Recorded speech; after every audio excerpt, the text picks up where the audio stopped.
खबर है कि यूक्रेन की सेना पर कहर बरपाने के लिए ईरान के शाहिद 136 आत्मघाती ड्रोन रूस में ही तैयार किए जाएंगे।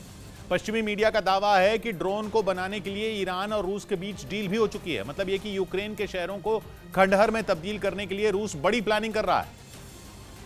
हालांकि इस घातक ड्रोन से पहले भी कई बार रूसी सेना यूक्रेन के शहरों में तबाही मचा चुकी है।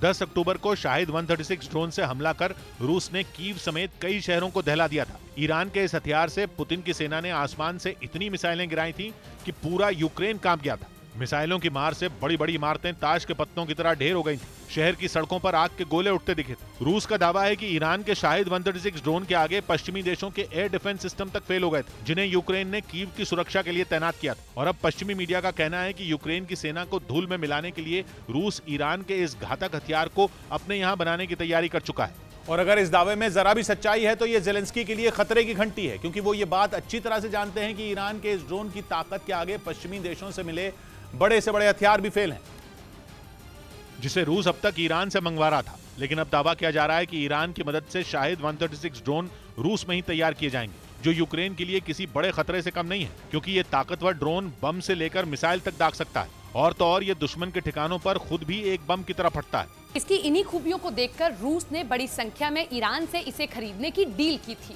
लेकिन अब पुतिन इसे रूस में ही बनाने के लिए कमर कस चुके हैं। पश्चिमी मीडिया के मुताबिक नवंबर के पहले हफ्ते में दोनों देशों के अधिकारियों के बीच एक बैठक हुई, जिसमें यह तय हुआ कि रूस में ईरान की मदद से सैकड़ों शाहिद 136 ड्रोन तैयार किए जाएंगे। और इसके लिए ईरान से ड्रोन की तकनीक रूस पहुंचाई जा रही है। यह भी दावा किया जा रहा है कि 1 महीने के अंदर ही रूस में शाहिद 136 ड्रोन का उत्पादन शुरू कर दिया जाएगा, जिसके बाद इस आत्मघाती ड्रोन से रूसी सेना यूक्रेन के शहरों में तबाही मचा देगी। पश्चिमी मीडिया का दावा है कि अगस्त से नवंबर के पहले हफ्ते तक रूस ने यूक्रेन के खिलाफ 400 से ज्यादा शाहिद 136 ड्रोन तैनात किए थे। 8 अक्टूबर को क्राइमिया के कर्ज ब्रिज पर हुए हमले के बाद रूस ने इसी ड्रोन से कीव पर 60 से ज्यादा मिसाइलें दागी थी। यही नहीं, पुतिन की सेना ने इस ड्रोन से मिसाइलें दागकर यूक्रेन के कई पावर प्लांटों को भी तबाह कर दिया। पश्चिमी मीडिया का यह तक कहना है कि ईरान रूस को यूक्रेन की जंग जीतने के लिए शाहिद 136 ड्रोन बनाने में मदद कर रहा है, जबकि रूस इसके बदले में ईरान को परमाणु बम बनाने की तकनीक दे रहा है। यूरेशियन टाइम्स नाम की वेबसाइट ने दावा किया कि रूस अपनी मिसाइलों को परमाणु हथियारों से लैस करने की तैयारी में है।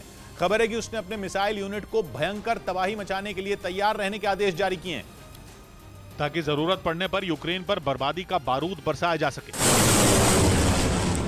यूरेशियन टाइम्स के मुताबिक पुतिन ने अपनी सेना की मिसाइल यूनिट को अपग्रेड करने के आदेश दिए हैं। दावा है कि इसके लिए रूस इस्कंदर M मिसाइल सिस्टम की ताकत में इजाफा करने की योजना बना रहा है, जिसकी काट अभी तक दुनिया के किसी देश के पास नहीं। इसके अलावा रूस का मानना है कि इस मिसाइल सिस्टम की ताकत में अगले 30 साल तक जरा भी कमी नहीं आने वाली।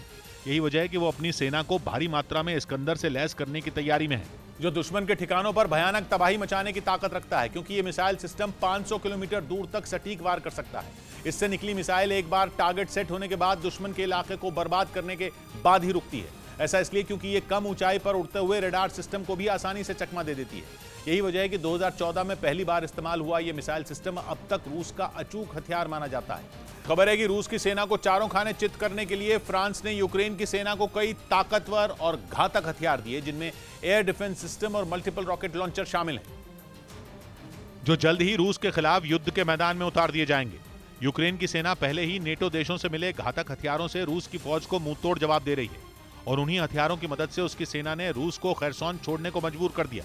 दावा किया गया कि फ्रांस से आधुनिक हथियार मिलने से यूक्रेन की ताकत और बढ़ेगी, जिससे पुतिन की मुश्किलें बढ़ जाएंगी। यूक्रेन के मीडिया के मुताबिक इस बार 2 ऐसे एयर डिफेंस सिस्टम दिए गए जो खासतौर पर ड्रोन को मार गिराने में माहिर हैं। इसके अलावा यूक्रेन को 2 मल्टीपल रॉकेट लॉन्चर भी मिले, जो पलक झपकते दुश्मन के ठिकानों और टैंकों को तबाह कर सकते हैं। इससे पहले भी फ्रांस यूक्रेन को हथियारों की कई खेप भेज चुका है। वहीं दावा किया गया कि सैन्य मदद के साथ साथ फ्रांस अपने सैनिकों को यूक्रेन भेजकर यूक्रेन के सैनिकों को हथियार चलाने की ट्रेनिंग भी दे रहा है। दावा किया गया कि अब तक यूक्रेन के 400 जवानों को फ्रांस के हथियारों को चलाने की ट्रेनिंग भी दी जा चुकी है।